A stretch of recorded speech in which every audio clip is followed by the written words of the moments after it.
saindo aqui de Brasília, e vocês sabem o que está ocorrendo por aqui. Alcançada as 257 assinaturas que propõem o regimento interno. Parabéns a todos que lutaram aí sob o comando dos nossos líderes, principalmente parabenizando os Sóstenes, parabenizo a todos. Mas agora já tem 257. O que fazer, presidente Hugo Mota? Não, mas aí não vai acontecer nada por aqui, porque já tem uma outra viagem internacional. Estão terceirizando algo que tem a ver com a vida das pessoas, com o bem-estar das pessoas, com a saúde das pessoas, com a saúde mental de crianças, com a saúde emocional de adultos, que não são terroristas, pelo amor de Deus. Agora depois, estão se pensando em criar uma comissão, depois das assinaturas, para colocar urgência, e já colocar urgência em projetos de governo que de urgente não tem absolutamente nada, a não ser criar penduricalhos, mais penduricalhos para o Supremo Tribunal Federal, que agora é desse jeito. E é tudo na base de que se vote e ponha para votar em urgência aquilo que é do Supremo Tribunal Federal. E agora a discussão é, vamos alinhar com quem? Não há independência nesse poder legislativo? No Senado não, precisa alinhar com o Supremo. O Supremo tem que dizer os termos, se eles querem, se eles não querem, e alinhar com o Executivo. Prova mais contundente de que o Supremo e o Executivo estão alinhados, estão cooperados para poder subjugar essa casa, que realmente não são seus membros, tá aí as assinaturas, mas o comando do senhor Hugo Mota, que não basta ser só um rapaz bonzinho. Essa semana eu fiz um discurso, não quero entrar no mérito, nem faço juízo de valor do que fizeram com ele e com a família dele, colocando uma faca no pescoço dele. Mas você só tem 36 anos, Hugo Mota. Você pode decidir o lado que você quer da história. 36 anos. Ou ficar do lado da justiça, da verdade. Discutir com o Supremo, de repente fazer uma diminuição de penas, ver uma dosimetria diferente. Como? Sem cometer crime? Ninguém fez dosimetria para mensaleiro, para petroleiro. Digo petroleiro não, envolvidos no escândalo do mensalão, do petrolão. Eles estão todos soltos. Misericórdia. Cadê o poder legislativo? Cadê os seus presidentes? Estão aliados, estão viajando juntos, estão jantando juntos, sem qualquer tipo de misericórdia. Sem qualquer tipo de misericórdia. Com a alma sofrida de uma criança, com a alma sofrida de um pai que não assaltou o banco, que não assaltou o carro forte, que não matou ninguém, que não estuprou ninguém, que não invadiu a casa de ninguém. Onde é que nós estamos vivendo? A Gleice, enquanto ministra, faz lá uma palavra assim, conciliatória, nesse momento, foi até interessante, né? Mas de repente a gente tem a notícia nos principais veículos oficiais de informação da velha mídia, que chateou os ministros do Supremo, chateou alguns ministros do Palácio. Chateou por quê? Gesto de misericórdia, chateia. Agora pisar, espizinhar, matar aos poucos, isso aí dá alegria a vocês. O sangue é como choro de crocodilo sentindo o gosto de sangue. Insano, triste. Nós precisamos orar pelo Brasil. Agora, seu Hugo Mota, vai correr? O presidente do Senado vai correr, ao invés de estar lutando por justiça. Justiça para injustiçados. Os senhores comungam com a maldade e a falta de alma do Supremo Tribunal Federal. Nós estamos ali pedindo justiça por quem não cometeu crime, reafirmando que o Brasil nunca sofreu um golpe sem arma, sem uma grande força, uma potência bélica que pudesse estar por trás disso, sem canhão, sem bota, sem urutu, sem o exército brasileiro. Não, senhor presidente, é uma coisa incrível você pedir anistia para quem anistiado foi. Ora, quem os que foram anistiados? São eles, senhor presidente, os que foram anistiados, em 79, a anistia dada e restrita àqueles que assaltaram um banco. No caso do Gabeira e seu grupo, que sequestraram o embaixador americano. A revolta do Araguaia, com seu José Genuíno e companhia. A Dilma Rousseff que assaltou o banco. E aí por aí vai. Eles são anistiados. Agora nós somos obrigados a pedir a esses injustos ficar aqui discutindo para que eles possam dar a anistia para quem não cometeu o crime. Essas pessoas estavam aqui. Por que o TV Senado, por exemplo, senhor presidente? E eu estou oficiando, senador Girão, eu estou oficiando a mesa do Senado, ao senador Davi Alcolumbre, que nós, a oposição, queremos que a TV Senado exiba os vídeos que nós temos dos patriotas no dia 8, pedindo para não quebrar, para não invadir. Aconteceu vandalismo? Aconteceu. Mas o próprio Código Penal, quer dizer, o juiz primário, o juiz natural, primeira instância, ele trata dessas questões. Ora, não há nada que não seja tratado pela primeira instância, mas foi tratado pela próxima vítima, que já é vítima 6 anos atrás, de um próprio inquérito que ele criou, e agora ele ficou mais vítima, porque na narrativa dele, tentaram matar ele 2 vezes, uma enforcada e outra com um punhal, que é o senhor Alexandre de Moraes. Agora, mais ridículo é o relatório do Gunê, pedindo que Jair Bolsonaro fique inelegível e réu. Ele devia ter vergonha da peça que ele escreveu, senador Cleitinho. Junções de coisa de WhatsApp, achismos, coisas que não ocorreram. E todo mundo sabe o que é um crime cometido contra a pátria.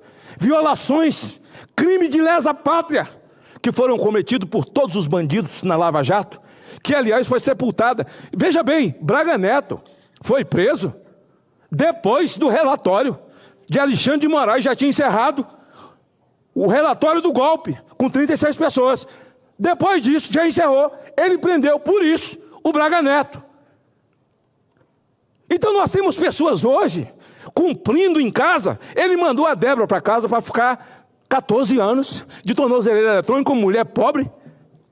Ela não está numa cobertura, ela não tem piscina. Essa matéria até do senador Cleitinho, que fala aqui todos os dias sobre esse cidadão que hoje pegou 400 anos de cadeia, 400, mas está solto dentro de uma piscina, sem camisa, e chamando a mim, Vossa Excelência e todos aqueles que amam a justiça, nos chamando de fascistas. De fascistas. O que houve lá? Um discurso histórico verdadeiro de Jair Bolsonaro. Um discurso histórico verdadeiro de Michele Bolsonaro.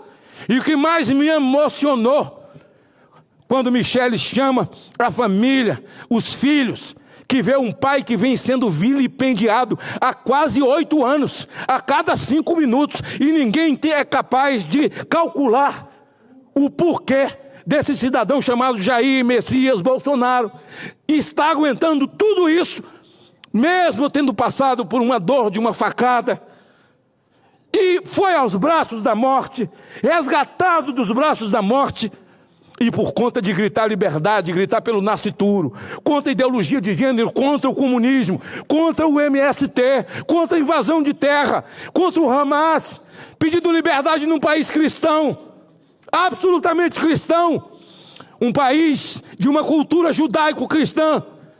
E o discurso do Marinho, o discurso de tantos outros que lá estiveram, falando de liberdade, falando sobre o dia 8, o discurso do pastor Silas Malafaia, que eu quero ressaltar, senador Marinho, senador Girão. Um discurso duro, como ele sempre fez, falando do ativismo judicial e a maneira cruel que vem acontecendo no Brasil. Alexandre de Moraes fez um ensaio fotográfico um dia antes de votar o relatório do senhor Gunê. E ele dá uma entrevista para uma revista americana, senador Cleitinho, senador Girão, e Moraes diz: se existisse o X, os nazistas teriam alcançado o mundo se já existisse o X. E eu agradeço a Deus porque existe o X. Porque se não existisse o X, o Brasil já tinha o seu Idi Amin Dada. O Brasil já teria o seu Maduro. Se não existisse o X, o Brasil já teria o seu Ortega. Se não existisse o X, o Brasil já teria o seu Calígula, o seu Nero. O Brasil já teria o seu faraó, Alexandre de Moraes. E ele ainda não se tornou isso tudo, porque existe o X, Alexandre. Sem o X, sem as redes sociais, o seu ativismo é tão violento, sem sentimento, sem alma, que pessoas inocentes pagam. E você, como juiz que devia falar nos autos, respeitar a toga que você jurou aqui no Senado e mentiu, você inquire o Cid. É você que faz o papel do delegado, é você que faz o papel do Ministério Público, é você que ameaça e diz: ou você fala, ou eu lhe prendo novamente, ou eu prendo seu pai, prendo sua mulher e prendo sua filha. Ora, em que mundo nós estamos vivendo? Essa denúncia foi feita pelo pastor Silas Malafaia, e depois falou: onde é que estão as Forças Armadas? Os comandantes. Ele em nenhum momento atacou as Forças Armadas. Ele falou os comandantes e os chamou de frouxo. Ora, comandante de força que dá continência para Maduro, que dá continência para ditador, não merece o meu respeito e de ninguém nesse país que ama essa pátria e sempre amou as Forças Armadas. Foi isso que ele falou. Agora uns ficaram cheios de mimimi, cheios de milindre e tal. A verdade dói. A verdade dói. E hoje eu dizia lá, o Lewandowski, que dentro dessa proposta dele, de segurança pública, é preciso se rediscutir o papel das Forças Armadas. As Forças Armadas precisam tomar conta das fronteiras. Já que nós temos um monte de homens enquartelados, e o Brasil sofre, padece de uma criminalidade abençoada por o governo, abençoada pelo Ministério da Justiça, abençoada pelo Supremo Tribunal Federal, nas suas audiências de custódia, onde traficante recebe seus bens de volta, onde estuprador é solto, onde assaltante de banco é solto e todo ladrão de alto quilate preso na Lava Jato estão debochando nas ruas e já estão fazendo parte do governo de novo. Foi isso que o pastor Malafaia falou. Qual a razão dele sofrer ataques? Porque ele disse que as Forças Armadas, os seus comandantes, e que também eu não respeito quem dá continência para Maduro, pelo amor de Deus. Um ditador sanguinário em que seu povo nem cachorro tem mais para comer. Um país que já foi rico, foi uma estrela na nossa América, aqui, hoje é um país pobre, miserável. Pobre não, miserável. Enquanto o partido vive de forma nababesca, e é isso que acontece. É dessa maneira que ocorre, onde existem sistemas ditatoriais, onde o governo é absoluto e ditador. O povo depende de cesta básica, senador Marinho.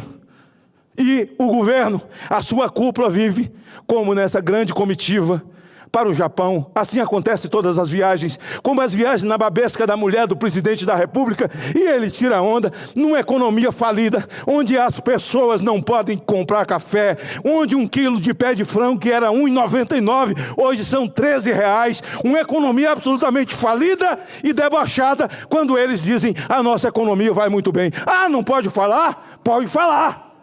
E outra coisa, encerro dizendo que Silas Malafaia tem sido um brasileiro que, como todos os outros, tem RG, tem CPF e pode falar o que quiser segundo a Constituição. Eu posso falar o que eu quero. E o pastor Silas Malafaia, como sacerdote, tem sido grande, valente, fala o que a maioria das pessoas gostariam de falar, até mesmo autoridades, revestidos da sua imunidade parlamentar, que também não vale porcaria nenhuma. Mas mesmo assim tem. Ele fala, ele verbaliza em nome desses parlamentares que tem medo de retaliação nas suas vidas pessoais, nos seus negócios, na sua família. E o pastor Silas Malafaia simplesmente disse, do acovardamento, perguntou pelo G. Dias. Ah, não pode falar? Pode sim. As Forças Armadas têm que ir para as fronteiras. Não tem ninguém declarando guerra ao Brasil? Não tem. E nós vamos ficar com esse monte de homem enquartelado. Quem se esquece do depoimento do general 4 estrelas, que depois na Câmara aqui, federal, na Assembleia Legislativa Federal, e depois veio depor aqui, que exaltou o Lula da inteligência emocional e deu um telefonema dizendo, presidente, eles achavam que a gente ia proteger eles, nem sabiam que a gente ia prender todo mundo. Aí você chamar um debochado desse de frouxo, você está cometendo crime? Chamar de traidor, está cometendo crime? Não, não está. Não está. Está verbalizando a verdade com coragem em nome do povo brasileiro. Por isso, quem é que está ofendido com isso? Ele não atingiu. É como aqui você falar o nome de Alexandre e ofendeu o Supremo. Não, o Supremo é outra coisa, não é você. Ah, falou no nome de Barroso, ofendeu a Suprema Corte. Não, a Suprema Corte não é você. Você é o cara que falou perdeu o Mané. Você é o advogado de um terrorista que queimou criança viva, chamada César Batista. A Suprema Corte é outra coisa. Que eu já vi funcionar no passado, senador Zequinha. E você também. Já estava no parlamento e fora do parlamento também. Antes de começar a minha vida pública, em 92, como vereador, em Cachoeira de Itapemirim. Eu quero encerrar, senhor presidente, dizendo que as verdades doeram e elas sempre dói. No meu estado, nós temos presos políticos.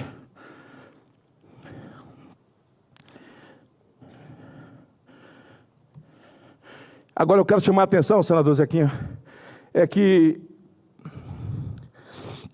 tem presos de tornozeleira no meu estado que não estavam no dia 8 aqui e não são presos do dia 8, não são presos do inquérito. Eles foram presos.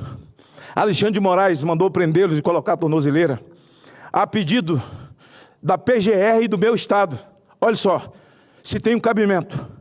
A pedido da PGR. Eu quero ler os nomes aqui. Foram presos pela procuradora do Espírito Santo. O jornalista Jackson Rangel. Ora, ele é crítico? É. Tece crítica à classe política, a corte, sei lá, a procurador, sei lá. Tece críticas. Agora, isso aqui não tem nada a ver com o dia 8. Isso aqui não tem nada a ver com o dia 8, Alexandre de Moraes. Pelo amor de Deus. Jackson Rangel, Max Pitangui, o vereador Armandinho Fontoura, que é do nosso partido, mesmo com o tornozeleiro, foi eleito agora, e o vereador Pastor Fabiano, que foi eleito também na frente do 38º BI, nessa mesma condição, e que hoje é um parlamentar, está lá como vereador em Vila Velha, né? Aliás, fazendo um bom trabalho. Tornozeleira eletrônica para eles. E outros que nem sabem, por exemplo, o deputado estadual Capitão Assunção, o ex-deputado estadual Carlos Von, esse não sabe porque está preso, esse não sabe porque está de tornozeleira, não foi recolhido, mas está de tornozeleira, deve ser por alguma coisa que, enquanto deputado, tenha verbalizado com relação a autoridades do Estado, que nada tem a ver com o senhor Alexandre de Moraes, nem o inquérito do dia 8. A minha pergunta é, nós vamos resolver isso? Precisamos resolver em casa. Precisamos resolver em casa. E aí nós temos, são 6 o número, né, que li aqui. Nós temos aqui vários textos sobre isso, e nós temos aqueles que foram presos. E eu quero achar essa lista aqui, porque eu preciso fazer, no meu encerramento aqui, o nome de todos. Olha, nós temos, senhor presidente Girão, preso em dezembro de 2022, no Espírito Santo, e eu disse aqui, já li os nomes que estão com a tornozeleira. 8 de janeiro, vários cidadãos do Espírito Santo foram identificados e processados por participação nos atos golpistas, como eles dizem. Golpistas são vocês que violaram a Constituição. Em Brasília, abaixo relacionados: Charles Rodrigues dos Santos, pedreiro, 41 anos, residente na Serra. Ana Maria Ramos Lubeze, artesã, 44 anos, tornou-se ré por incitação à prática de crime e associação criminosa. Meu Deus, mamãe me acorde. Deise Lousada de Souza Guiar, Matheus Viana Maia, Marcos Soares Moreira, ex-modelo de 39 anos de idade. Terezinha Locatelli, dona de uma peixaria na Ponta da Fruta, em Vila Velha. Participava frequentemente dos atos no acampamento em frente ao 38 BI, sem ferir, sem matar, sem roubar, sem estuprar, sem sequestrar, sem violar a casa de ninguém no acampamento. Tiago Mendes Romualdo indicou residência no Espírito Santo. Wilson Nunes de Aguiar, 55 anos, também indiciou residência no estado do Espírito Santo, segundo o jornal A Gazeta. Cláudio Fernandes Gonçalves, ex-empresário de Pancas, inicialmente denunciado por incentivar os golpistas são vocês que golpearam a Constituição, posteriormente acusados de participarem de invasão do Palácio do Planalto. Não levaram nada de lá, muito pelo contrário. Quem tem que falar sobre o Planalto é G. Dias, que está sumido. Ninguém falando no nome dessa figura. Vamos lá. Maria Helena Lourenço Passos, membro do grupo Soberanos da Pátria. Arthur Santos de Souza, entre os capixabas que podem firmar acordo com a Procuradoria-Geral da República, com o senhor Gunê, para assinar um termo para dizer que realmente tentou violar, tentou cometer um crime de lesa pátria, destruiu o Brasil. Esse é um negócio assim, surreal, sem qualquer possibilidade de entendimento. O senhor Rodismar Regis Lírio, também listado entre os que podem fazer acordo. Marcos Felipe Ferrari Bastos, incluído também na relação dos possíveis acordos. Marlon Jutz, entre os capixabas que podem formar acordo com a PGR. Davidson da Silva Ribeiro, usa tornozeleira eletrônica após envolvimento nos atos. Edmilson Caetano Ferreira, também monitorado por tornozeleira. Fábio Alves Barbosa, listado entre os que podem fazer acordo. Fernando Silveira Salgado, tornozeleira eletrônica após envolvimento nos atos. Gentil Trevisan Fernandes, monitorado também por tornozeleira. Rafael Souza Lopes de Abreu, usa tornozeleira eletrônica após os eventos. Renata Maria Dias Pereira, entre os capixabas que podem firmar acordo com o PGR. Roseneide Rodrigues Souza, listada entre os possíveis do acordo do PGR. Saulo Santos de Oliveira, denunciado por ele ainda não apreciada pelo STF, da mesma família. Germano Siqueira Lube Júnior, Carlos Magno Pimentel Filho. No caso do 8, tem de todos esses condenados, ou negociação em caminho, mas esses são os que são citados, refiro-me aos do meu estado. Clesão Vive, morto nas vísceras do Estado. O sangue de Clesão, o sofrimento das suas filhas órfãos de pai e da sua viúva estão nas suas mãos, Alexandre de Moraes. E eu sei que isso vai perturbar a sua noite, sempre. Vai permear os seus sonhos, o seu dia a dia, e vai produzir inquietação nessa injustiça, nessa malignidade. Quero parabenizar o Fux pelo lampejo que teve, ao fazer uma interferência benéfica.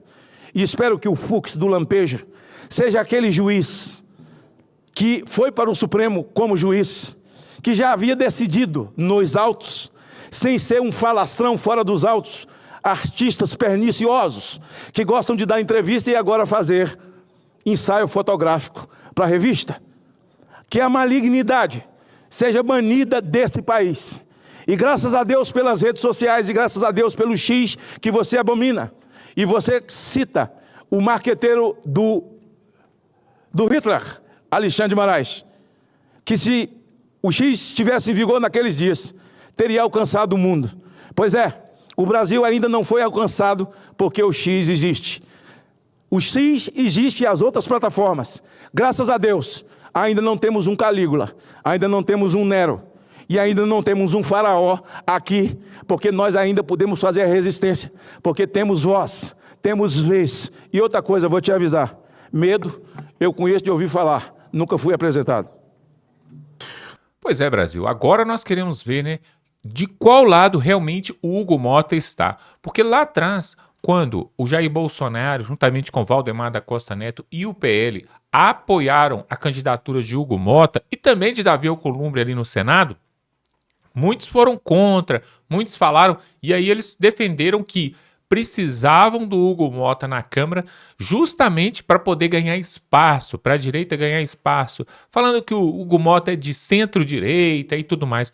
Só que agora, vejam só que absurdo, né? O Hugo Mota fazendo resistência e fazendo de tudo com o chavado ali com o STF e com o executivo de Lula, justamente para poder atrasar e jogar um banho de água fria aí na anistia e principalmente nessa manifestação que acabou de acontecer. Qual que era a estratégia, né, o plano da direita? Fazer a manifestação e logo em seguida já entrar com esse processo de anistia ali, né, com as assinaturas, mas aí o Hugo Mota pediu um tempo, enganou novamente o povo brasileiro e até agora os presos continuam lá. Né? É como, teve um senador que falou isso aqui, não me recordo quem foi, falou assim, é porque não é a mãe dele, não é o parente dele que está lá preso, porque se fosse ele teria pressa e urgência, né? Porque o Hugo Mota deu uma entrevista falando assim que não é o Brasil tem outras urgências, tem outros assuntos importantes. O que é mais importante do que a liberdade? O ex-presidente Jair Bolsonaro falou várias vezes quando ele ainda era presidente, ele falou assim, podemos perder tudo, só não podemos perder na nossa liberdade. Um homem sem liberdade não é um homem de verdade. Então, na verdade, pessoal, o que eles querem agora é acabar com o plano que eles começaram lá atrás. E para terminar o plano é a prisão de Jair Bolsonaro. Só que essa anistia vai ter que sair de um jeito ou de outro. Já tem o número de assinaturas, agora o que está faltando mais? Está faltando só ser colocado em pauta ali para ser votado, mas o Hugo Mota colocou 4 processos ali, 4 pedidos ali, 4 PLs para ser votadas em caráter de urgência. E daqui a pouco eles vão inventar uma outra desculpa. E aí vai empurrando com a barriga, vai empurrando com a barriga. Enquanto isso, aqueles patriotas ali que não cometeram crime algum, muitos deles estavam só ali na Praça dos Três Poderes, que é um lugar público, que qualquer pessoa pode visitar a hora que quiser. E aí o que aconteceu? Estão ali com penas altíssimas. Enquanto isso, os ministros do Supremo, muitos deles, gostam de soltar criminosos e tirar penas de alguns que deveriam estar presos até hoje, como por exemplo, Sérgio Cabral, Eduardo Cunha, né? O Garotinho, por exemplo, governador ali do Rio de Janeiro. Por exemplo, o Janones, né, que fez a rachadinha ali, confessou e foi absolvido, tá tudo certo. Os irmãos Joesley Batista ali, né, da JBS e vários outros. O pessoal da Odebrecht. Cadê esse povo, pessoal? Cadê o Mensalão, o Petrolão? Cadê a Lava Jato? Tudo foi esquecido porque nesse país, realmente, a democracia e a Constituição já não existe mais e foi rasgado. Vamos ficando por aqui. Se você gosta desse conteúdo, te convido a se inscrever aqui, dá um like nesse vídeo e tamo junto.